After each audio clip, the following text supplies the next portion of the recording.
Sharks moved into the top 4 of the South Group of the NatWest T20 Blast with 2 matches to play after coming away from Chelmsford with a 24-run win over Essex.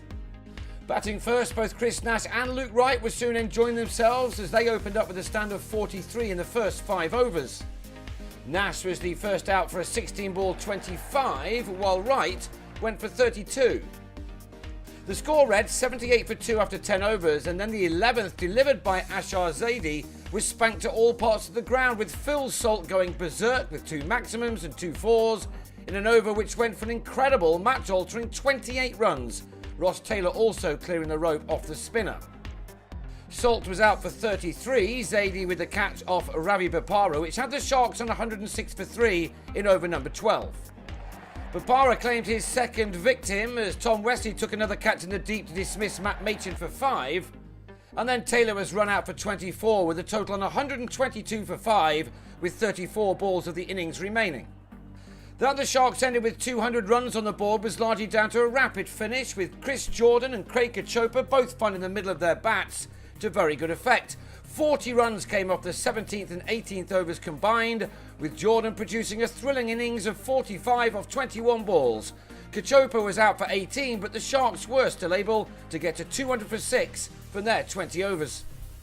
In reply, the Eagles lost Nick Brown early, but Wesley and Daniel Lawrence pushed on, taking 54 runs off the 6 overs of power play to lay the platform for a chase of this magnitude. There was the prospect of a thriller ahead, with both batsmen going along very nicely indeed.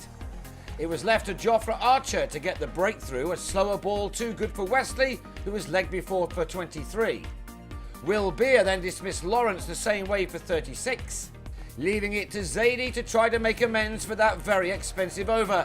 He had a point to prove against his former county, and he helped take the total to 121 with 7 overs left to get 80 runs, game on. Bopara also looked in good nick with shots like these that had a healthy crowd on the edge of their seats on what was a perfect evening for a game of T20 cricket. Salt ran out Zaidi for 18, and then Bopara gave debutant Mustafizur Rahman the first of his 4 wickets, right with the catch.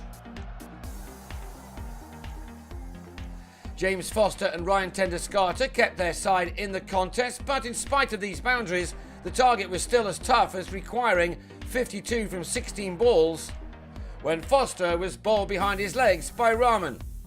3 balls later, and the Bangladeshi had another reason to celebrate, Callum Taylor out for a duck.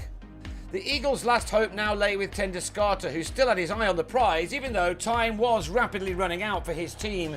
In the end, 35 runs were left to find off the last over, and Rahman did what he needed to do to finish with the excellent figures of 4 for 23, Essex ending on 176 for 8. That was some effort from a man who'd only just arrived in the country, he helping his team to a 24-run victory to see the Sharks move into the top 4 and qualification for the quarters now a real possibility.